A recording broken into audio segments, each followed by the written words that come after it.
Yo and hello everybody, Mike here, baseball collector. Sunday night, there's no sports. There is The Last Dance in a little bit, in about an hour. And so what we're going to do to help fill that time for you while you're waiting for the last two episodes of The Last Dance is to talk about the National. And we're also going to talk about card prices. And to help me talk about all this, because I'm an idiot and I know that, and so I need to bring in some smart people to help me figure all this stuff out of what's going on and what we're going to do in this hobby. I brought in some smart people. I brought in smart people like Eric, ThoseBackPages. Hello, well, maybe not so smart, but Garrett, Card Cutter. What is going on? Joe, SilverJackify. MikeO. So glad you could join us, Mike. Really happy to be on time, by the way. Yeah, it's good time. Perfect time. You were literally on time. So, all right. I want to talk about two major things with you guys because supposedly y'all are respected in the hobby. And so we're going to assume that is true. And we're going to talk about the National a little bit. And then we're going to talk about, I want to talk about this hobby and what's going on. And we've all done videos about it to some degree individually. And even Mike, you did that great video with Brian today talking about it a lot, your hobby talk on your channel, which, by the way, if you're not subscribed to any of these guys, you need to go do that. And so what do you got? I'm just going to go around the horn. I'm going to start with my screen, and Eric is first. All right. Prices, are they sustainable? That's my simple question. I don't think there's a black and white answer to that. I think, well, there's two schools of thought. Either, you got the doom and gloomers, everything is going to crash, burn it to the ground. Sound familiar?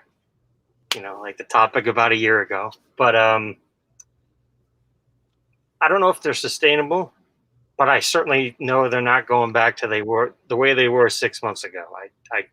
There's got to be somewhere in between. Good answer. G Money, what about you? I'm kind of on board with Eric. I'd say I don't think it's sustainable to keep it going how it is right now, but I think the cards of the 70s and 80s were probably undervalued anyways, and I think that's kind of catching up. I see those prices kind of staying where they're at now, but maybe some of the current stuff kind of throttling back is where I stand. Mr. Joe, which, by the way, best dollhouse on YouTube right there, man. Thank you. I appreciate that. Yeah. I guess we'll just ignore what's going on behind me.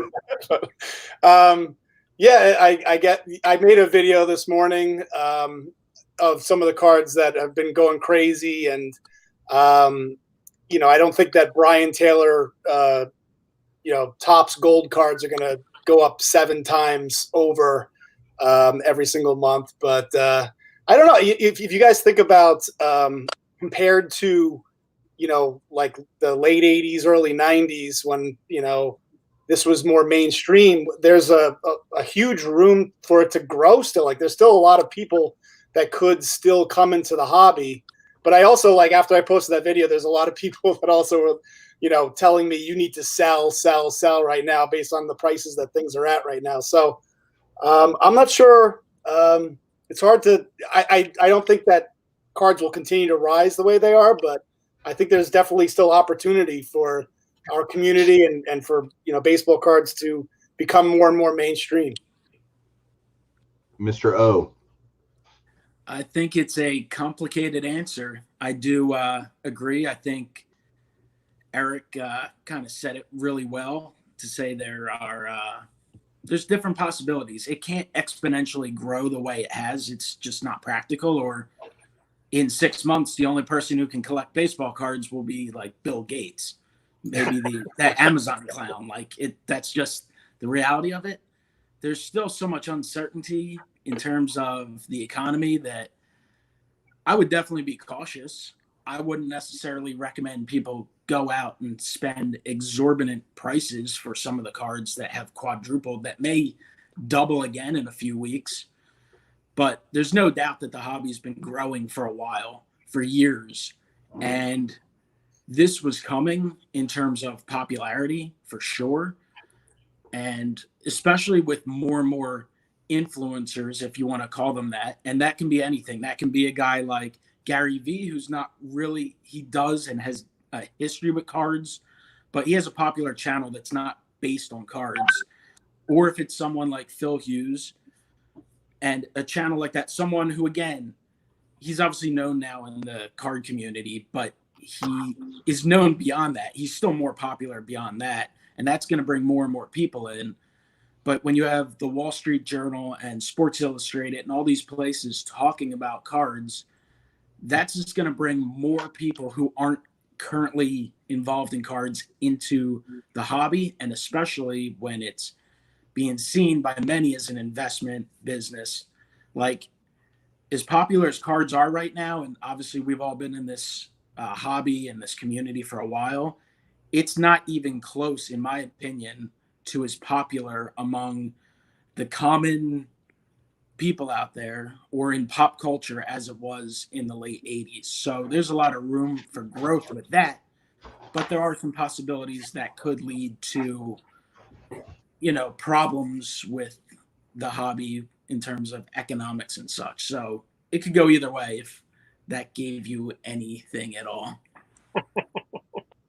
Yeah, I was on a I did a virtual poker with some of the guys from my town the other day, and I mentioned, you know, these are just random guys that are in my softball team, and I mentioned to them that I spent like almost $2,000 on a Tom Brady, and that it was worth like $6,000 or $7,000 now after like a month or two. And first of all, they couldn't believe that I had bought a baseball or football card. You know, they're like, "Why are you buying cards?" And then when I told them it was going for $6,000 or $7,000, first of all, they didn't believe me. And then they're like, if it really is worth that, they're like, why wouldn't you sell it right now? Like, so like people are still there's still a lot of people that like it's not even something that they're even thinking about. I don't know. There's a lot of people that are kind of like, I don't know. Like if I start talking with somebody, with one of my friends, they seem to be more interested, but I don't think they realize what's going on right now. There's just so many people that just have no idea that this is all going on, and then they find out that this could be like a legitimate investment, and then all of a sudden, you know, you have all these new investors in the hobby. So. Yeah, I think the hobby's definitely growing some new legs. Because I don't know about where you guys are at, but if I go to my local Target or Walmart, like the hobby shelves is like damn near empty. I think the only thing that's left is hockey. Well, what's interesting, I also think, is that you have these new people coming in, and they don't know they know maybe when they were kids collecting 20 years ago. But they don't understand. They come in right now and they see a card selling for X. They just think that's what it sells for. Mm-hmm. Versus we all go, man, remember 6 months ago when this card was a tenth of the price that it is today? I'm going to give you an example. I've listed this card on eBay, so you can go buy it right now if you want. But it's just a shameless plug. 87 Fleer Glossy Mark McGuire. I don't sell cards out of my collection typically, but I was watching the Cardi C video, which is maybe what you're talking about, Joe, and the guy selling Sell Everything Now. I watched a video by Cardi C. Yeah. Mm-hmm. He was showing some McGuire stuff, and there's a McGuire Sosa thing coming out. So I'm like, I don't need, and this is the glossy version in a PSA 10. I don't need the 87 Fleer Glossy McGuire. It doesn't fit in any of my sets. And then I saw what it was going for. But you bought it by mistake. You forgot to mention that part. The what? You bought it by mistake. I did. I bought it 3 years ago from Four Sharp Corners, and I meant to buy the regular update, not the glossy. I paid $11 for it, and I should get somewhere 200 plus for that card. Sure, why not? It's not part of my collection. But that leads me to my next question for all of you guys, and we'll go reverse order this time. No, maybe we'll go the same order. That'll just keep it flowing good. So Eric, you'll be first again. Okay. With all this new life being injected to the hobby from all these sources, all these different people, what does that do for the average, the old time collector, which all of us are, you know, all of us like money too, but at the same time, if we all said it if we were to be interviewed, we would say we're collectors. We're not investors. What does this do to us? How does this price increase affect us going forward, or does it? It may not, but what do you think about that? It definitely affects us. I mean, I guess we're going to use that generalization us. I know a lot of us outside of us, and a lot of them are not happy. A lot of them are like, well, this is fake news. These prices are not sustainable. I can't believe this is going on. I could have bought this for such and such back then, yada, yada, yada. And I tell them this is the new reality. I mean, we're entering a point now, maybe again, with this whole pandemic thing going on, that maybe we as a society, we start to value physical things again. Whereas everything was on the internet, everything was digital. Now, maybe we're at a point again, like we were in the 80s. Like, I got to have it. I want possession of it, physical ownership of it. And I think we're seeing a lot of that now. And I think a lot of it is, not that money is not valuable, but it just seems to be a lot less valuable than it used to be, the dollar and such. And talking to your friends, if you're a person of means, and you say to your friend, hey man, I just bought 1,000 shares of Apple. Oh wow, cool, hold on a second. Shh. Oh, so did I. Cool. It's, when you're at that, if you're super wealthy or whatnot, it's not impressive. Whereas, hey Mike, guess what? I just picked up 4 roofs. Oh yeah, really? Oh shit. Oh man, I can't get in. They're known on eBay. Oh no, what am I going to do? Type of thing. So you have, I guess Ruth is a bit of an, like, all right, just we'll use the elephant in the room, the Trout update rookie. Hey, I want to own 1,000 Trout rookies. You could, but you're going to have a hard time getting them. And as you're getting them, you're going to be driving the price up as you're picking them up. So it's a whole new world. And, sure, if you would have said to me a year ago, hey, Trouts are going to easily trade at $3,000, like, you're crazy. But here we are. People are asking, Joe, who that handsome guy is behind you. It's your evil twin, right? Or wait, what are you talking about?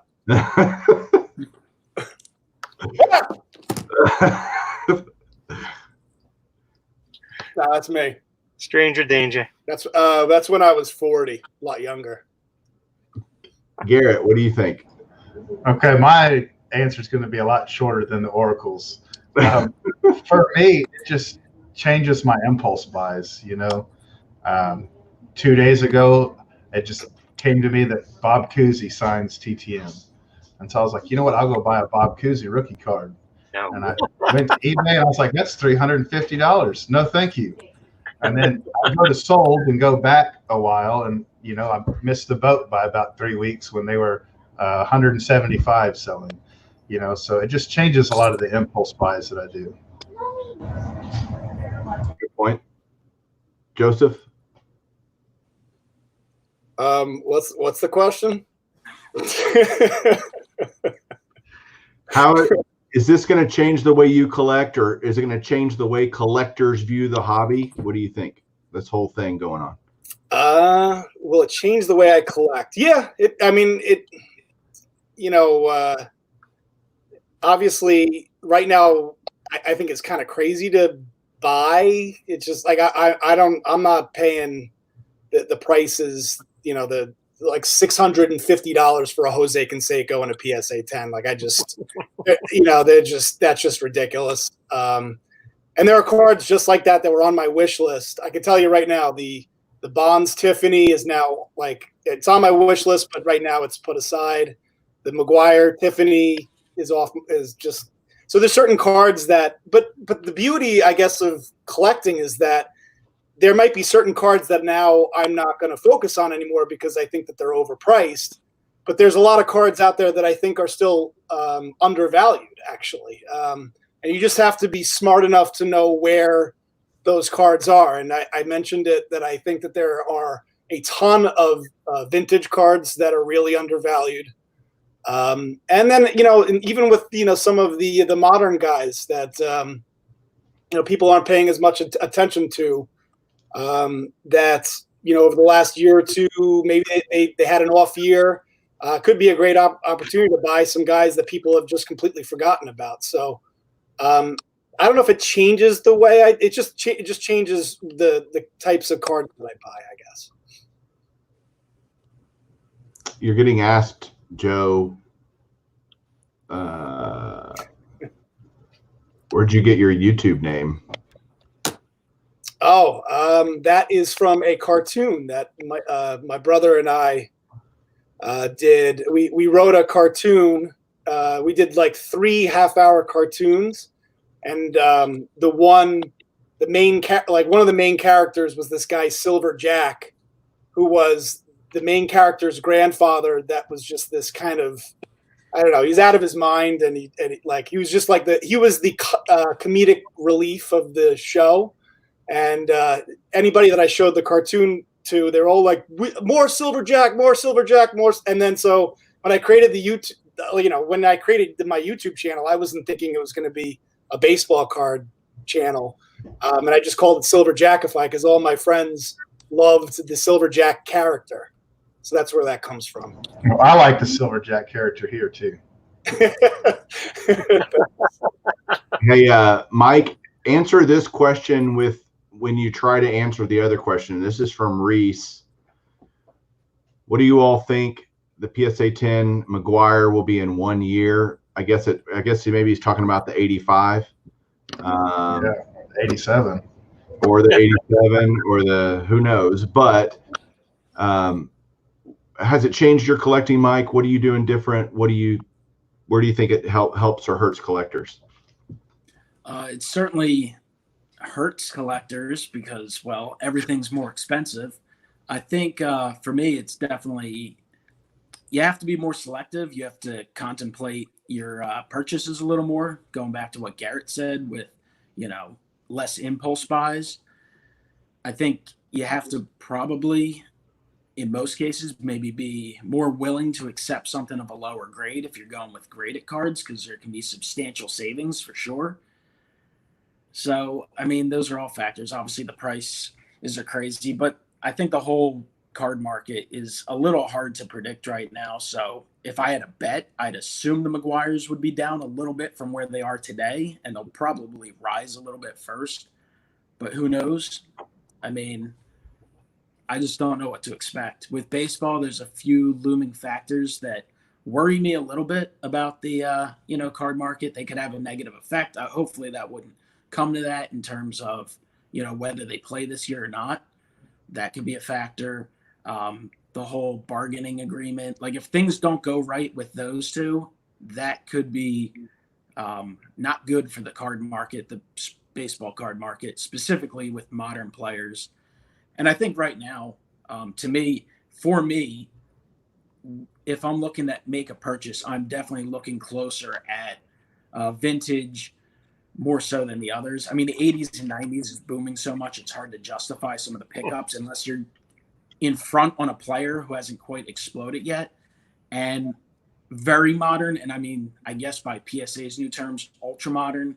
I think you have to be careful with that right now, because one of the times, at least for me in the last few years, where I've seen the most sustained booms in value to a degree with players outside of if they're on a monstrous hot streak or something, is spring training, when everyone is in a positive mindset. Everyone thinks, if everything goes right, my team could actually win the World Series or reach the World Series or reach the postseason, maybe even be a 500 team. And I think we see that with players like, oh, this guy could be an all-star. This is the year he takes the next step. And I actually think not playing to this point has helped a lot of modern values across the board, which sounds ridiculous, but no one's gotten hurt. No one's gone into a prolonged slump. Right. So there's certain players that you suspect would have a great year anyway, right? Mike Trout and a few others, and anything can happen. But there's a lot of these guys who played like a half a season last year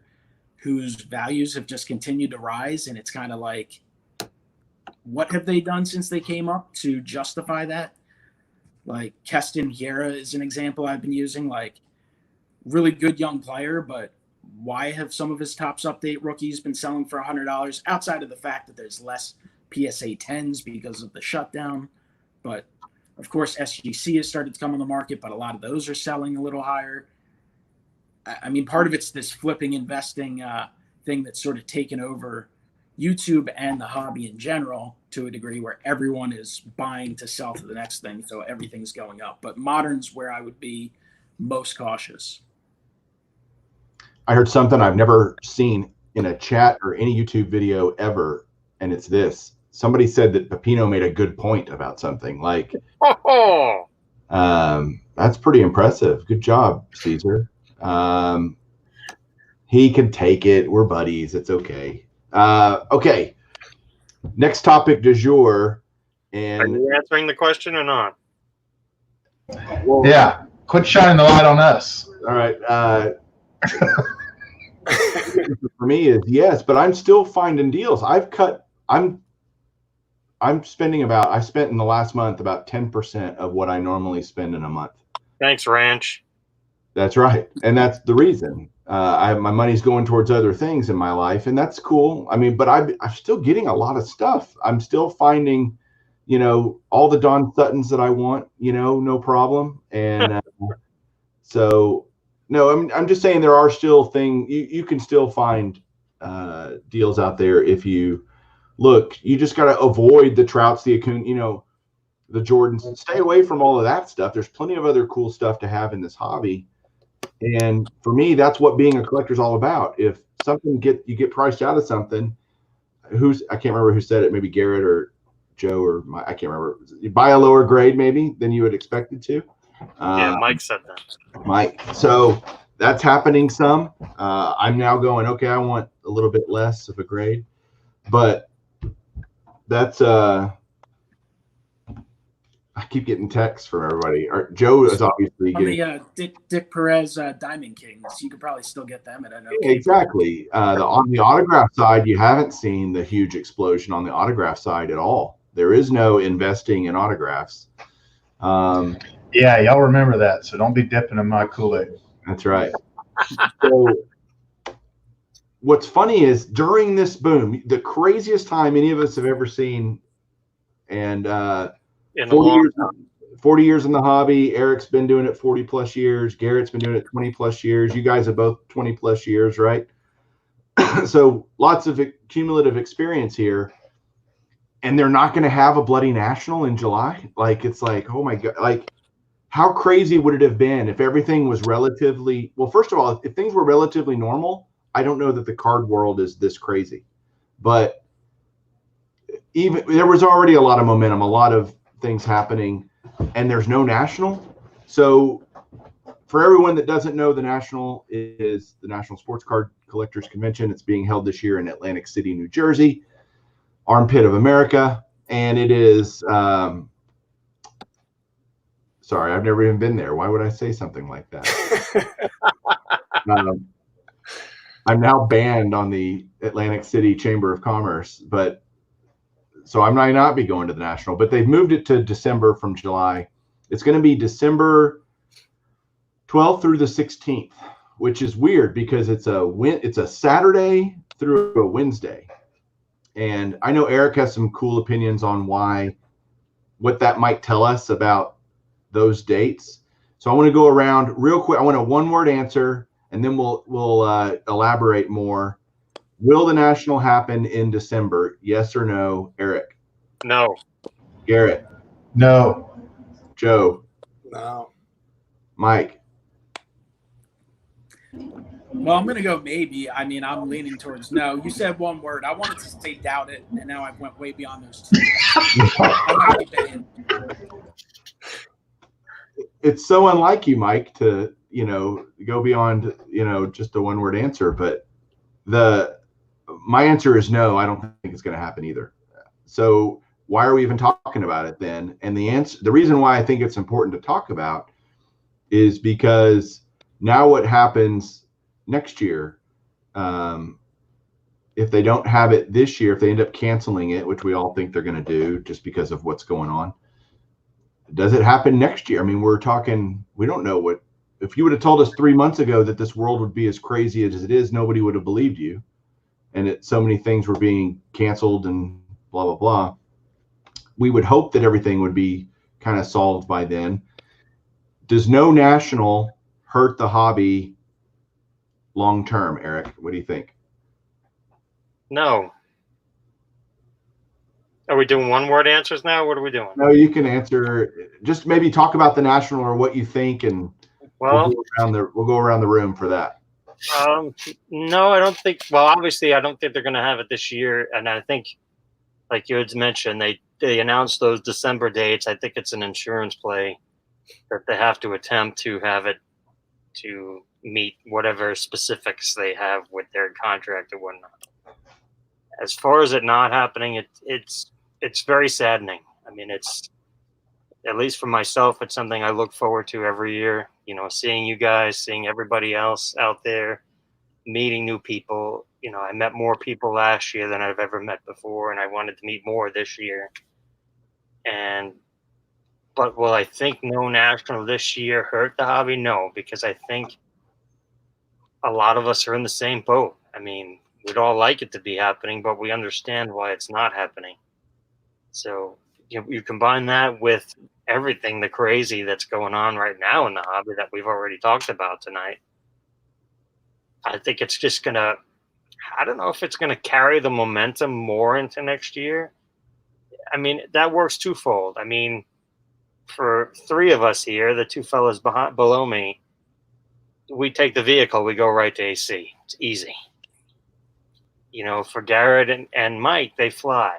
So there's a lot of people that, oh man, I can't, you know, the sentiment is, I can't believe it's going to be canceled. But if it has to be canceled, at least it's in Atlantic City. I've heard that more than once. So I wouldn't say, you know, 2016, they had it in Atlantic City. And best of my knowledge, that was the first time they had it there. So definitely not my favorite venue of all the venues I've been to. And I just think it's gonna, you know, it's a little early now. I mean, for how many, if anyone who's ever watched my channel knows, I'm very excited about the national every year, and I start pumping it up. Aim for AC, baby. Once spring starts, you know, aim for AC. You know, I can't always, oh man, this is an amazing hashtag, and now it's done. But you just got to add like 2024 to it or something. Oh, well, let's hope not. But as far as like, it's a little early to start pumping up for Chicago, you know, July 21. It's a little early for that. I mean, sorry to go on so long. That's all right. Garrett? So 2 things before I give you my answer. Why do I have to keep going after the smartest guy in the chat? I just sound even dumber. And 2, every time I look at Joe and see Joe standing behind him, I laugh my ass off. Joe's looking down, and this guy's like. So do I think it hurts it long term? No, not at all. I was thinking about it while Eric was talking. If the hobby, I don't think the hobby will be as huge as it is right now. It just has its own pulse because everyone's at home and got all this extra money coming in right now. But if it is anywhere near the size it is now, Chicago is going to be ridiculous. It's going to be jam-packed, and I think Chicago is most of our favorite national anyways, just because the hotels are right there, and I just like the whole setup they have there. So it's going to be absolutely insane. And as a guy that only is able to go to the national every 3 to 4 years because of my job, or, you know, my wife and I have 4 kids, so we can't always just go to something like that. We planned on going this year, and we were super excited. So we'll see what happens in Chicago next year. I'm really kind of looking forward to see just the attendance of next year's national. Do you need me to repeat the question again? Potatoes. Hey, I said it doesn't hurt it long term. I got a request from the chat. Somebody said he wants me to say, now batting, number 13, Donald Acuna Jr. Was that good? Did you say Donald? It's usually Donald Acuna Jr. So. Yeah, I got a request. I had to. So let's see. Do I think it'll hurt the baseball card community? No. The baseball card community is doing just fine without a gigantic show. But I do think from a YouTube perspective, that was like I've never seen so many views on YouTube videos before than when everybody was posting on the National, which kind of stinks because that was and it's such a great way to kind of really share in the community when even if you're not there to be able to see a live stream with some fellow YouTubers and kind of live vicariously even if you can't make it. So I don't know. I think it's just it's a big bummer. And I'm the same way with you guys. Like I was really looking forward to having the National in Atlantic City this year. It's like, it's such a, it's like a 3-hour drive for me. I was going to spend probably 3 or 4 days there. And I actually really enjoy Atlantic City. I'm like one of the few people that makes a trip once or twice a year.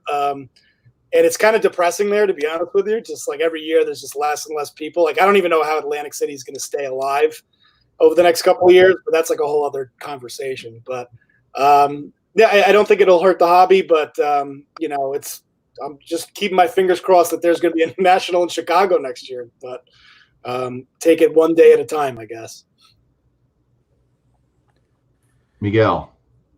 I don't think it's going to have any kind of massive effect on the hobby. It certainly plays a very maybe small role. There's definitely some kids and maybe families from the local area that would have attended the National. Maybe some kids would have fallen really in love with the hobby as opposed to maybe it being just kind of like a slight fad. So there are things like that will affect it. But in terms of just the National, most likely not happening this year. I certainly don't expect it to. I agree with Eric. I think it was pushed back to make an attempt for insurance reasons and such. But I also think that, it's also a last-ditch effort for hope that they can have it if things clear up. But I certainly, think the likelihood is that it will not take place. And it's disappointing. Like Eric and Joe said, it being local is a benefit. And that, I enjoy every National. Cleveland, I think that the setup in the center is great. It's nice and kind of spread out. You don't feel as compact. And Chicago is hands down the best setup overall with the hotels, restaurants. Just being able to easily hang out in a couple minutes walk at that show. But Atlantic City being somewhat local and easy drive, that has a lot of benefits. You can kind of go back and forth, maybe save some money if you want, maybe just stay a couple nights.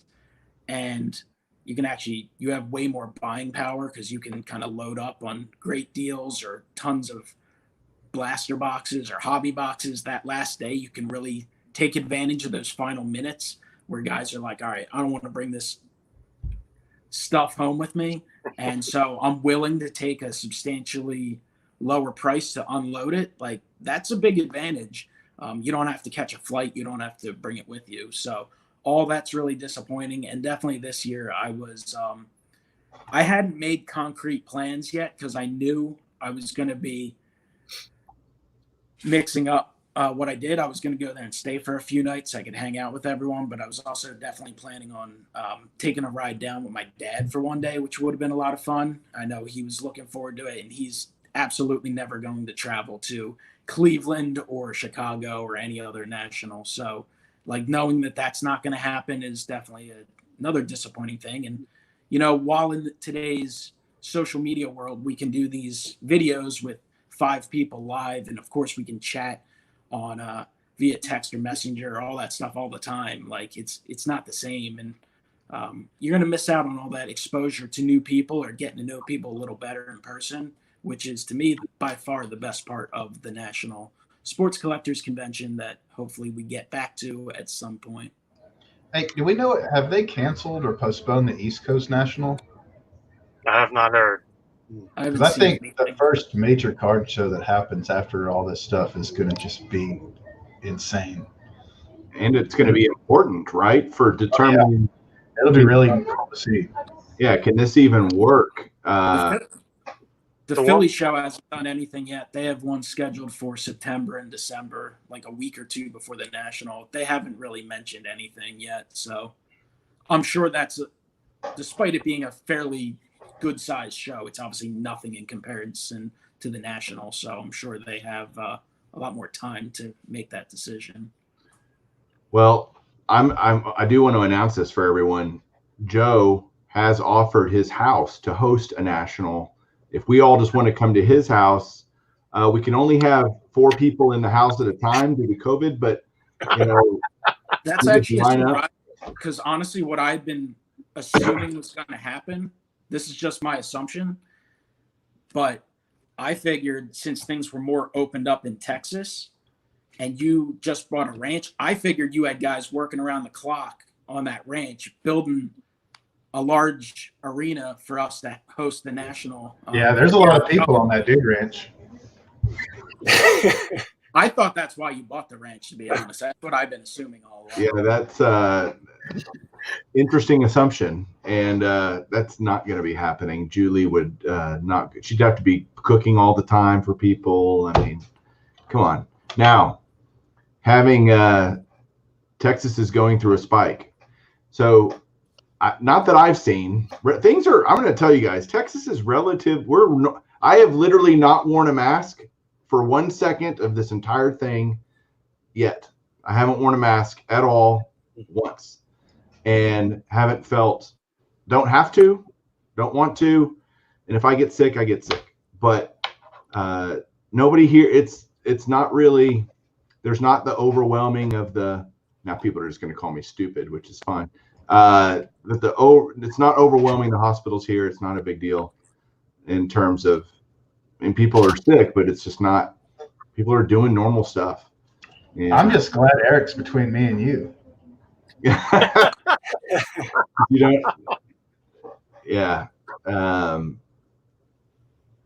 Did I hear everyone? Did I hear Mike invited everyone to his ranch? No, Mike invited everyone to Mike's ranch, and I don't know that that's going to work. But I just assume that's what you're part of.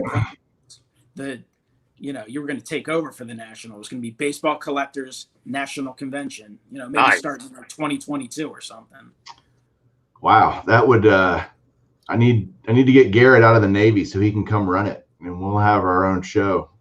So that's not happening for a while. But so I guess I want to go around and one final thought, because we're going to be bumping up against The Last Dance, and Eric will be dying to get off of here because he doesn't know how to work a DVR. But he does. He just does. He likes to watch it live, right, Eric? That's correct. So what do you guys, one quick thought about Topps Project 2020, because I think that's also been helped significantly because of the craziness and lack of product, lack of sports, all these things. It's kind of like, well, what else are we going to buy? Let's buy some Project 2020 cards. So you better let Mike go first this time. Yeah, I'll take this one first. All right, go. So because of Eric, I really got into the Topps 2020. Monday to Friday, I'm freaking on their website seeing what's coming out that day.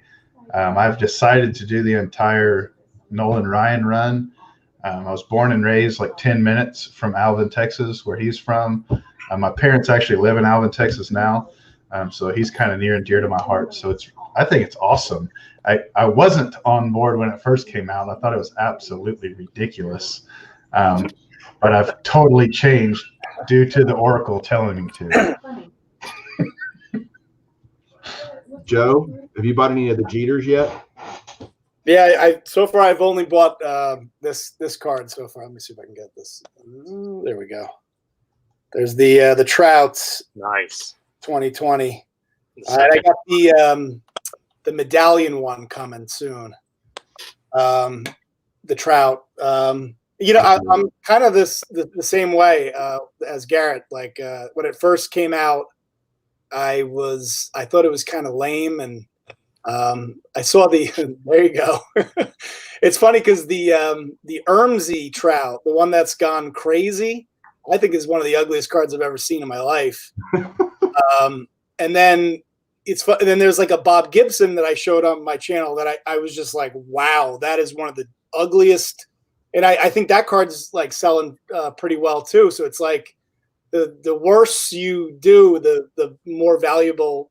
Sometimes I don't understand art. Sometimes like it reminds me of like art when you go to a museum and somebody like looks like they just threw paint at a canvas and then they call that art.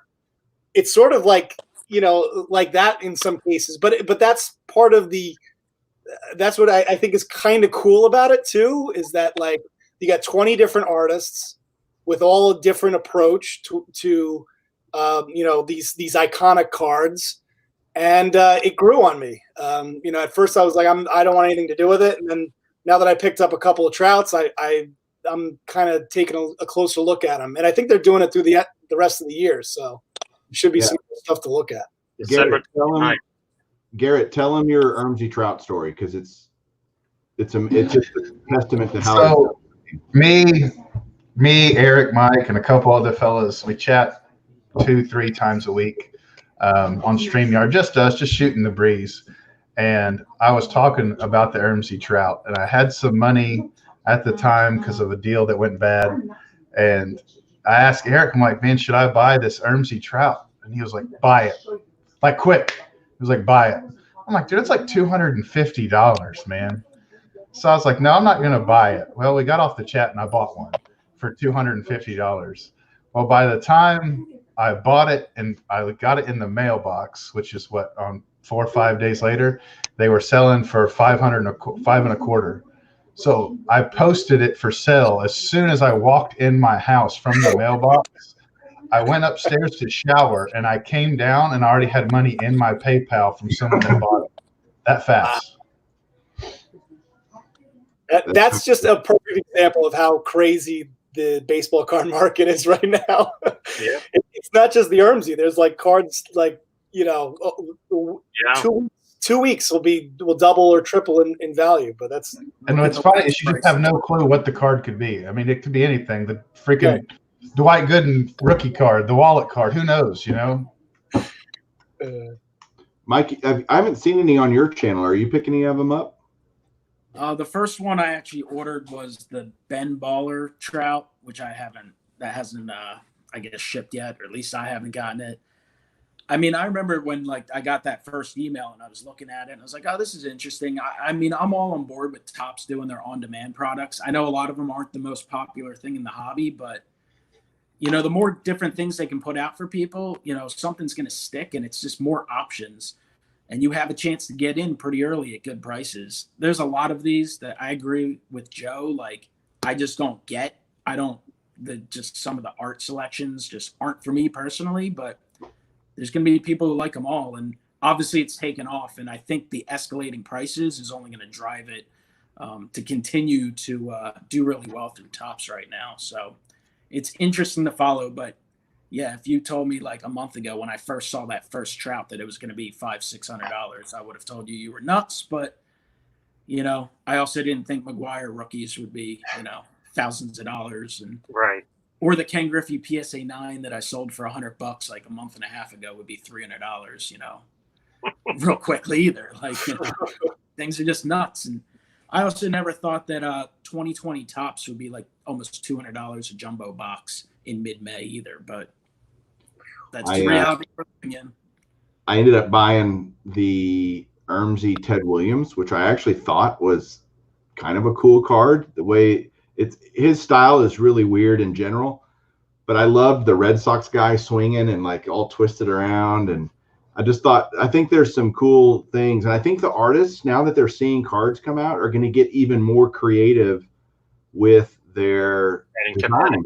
Because most of them haven't painted all of it. I mean, it's not like they're all done and just waiting to be released.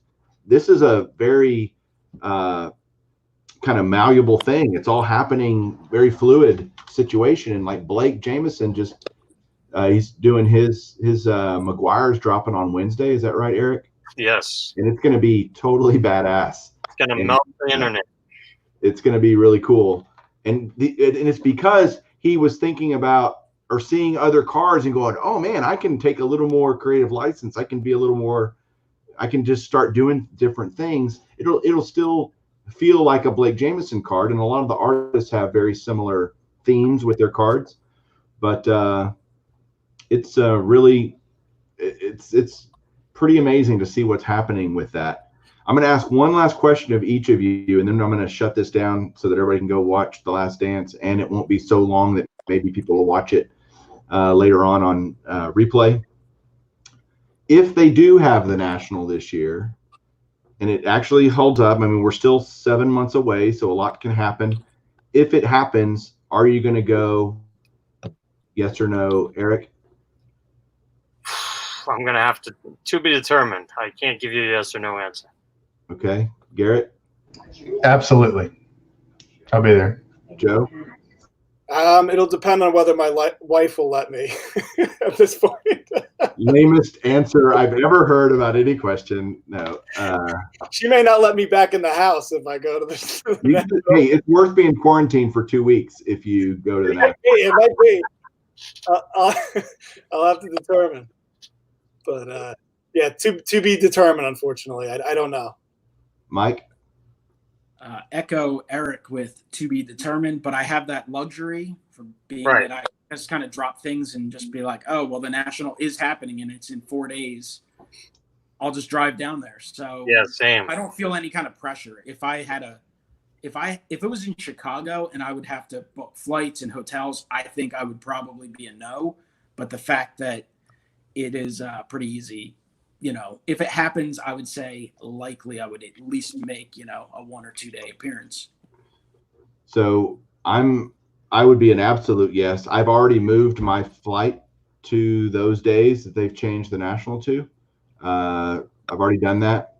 It didn't cost me any money, and I actually got a little bit of money back from the airline because the flight's cheaper on those days. And so I'm ready to go. I still have a hotel and all that stuff. We'll see.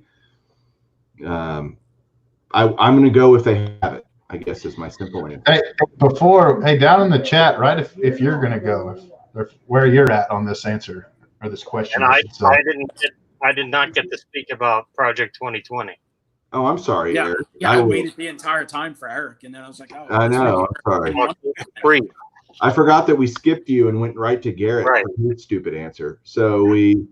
I think Project 2020 is almost, well, at least indirectly tied to the times we are experiencing right now. So, if Topps does this again, hopefully, not for a while, hopefully not next year, but Topps being Topps, you never know. Project 2020 is always going to be tied to the pandemic and the world situation, what's crazy going on in the hobby as well. What I'd like to say is that, as was mentioned before, Monday to Friday, these come out 2 per day. They're available on Topps.com for 48 hours. So they overlap. So you have 48 hours to see something. Oh man, I hate that. I'm not buying it. All right. Most of the artists now have put out four of the cards of the 20. Each artist is doing 20. Pretty much, I think all of them have put out 4. That means they each still have 16 to go. So if you like an artist and you're like, man, I really feel in this artist. I want to support this artist because for the most part, they get a small percentage of each card sold. But the point being, man, if you go to eBay now and you're like, man, I want all the Trouts, well, you're gonna have to pay up to get the first one. And not for nothing, the first Baller Ben, the Ichiro is going higher than the Ermsey Trout now. But it's easy to look and say, screw it. It's too much to go backwards to get the first 4. You can still do 5 to 20 if it's something you enjoy. don't let, don't think, I'm going to stock up and get a bazillion of these and then I'm going to just sell them, because that's what everybody's thinking now. But if you see some that you enjoy, there's various sellers on eBay. You can get them for as low as like $17.50, or you can get them for $20 for one on Topps.com. Go ahead and pick it up and enjoy, because even if like everything else going on with the cards now, even if this project falls on its face and it's going to collapse, and of course, like everything else, I've seen people say that, then you can go back and pick up the other ones later on. So, we're so early, it's the middle of May, and this is going through December 29th, Monday to Friday, 2 per day. If it's something you enjoy, go ahead and jump in now. Yeah, somebody was asking, one of the comments was,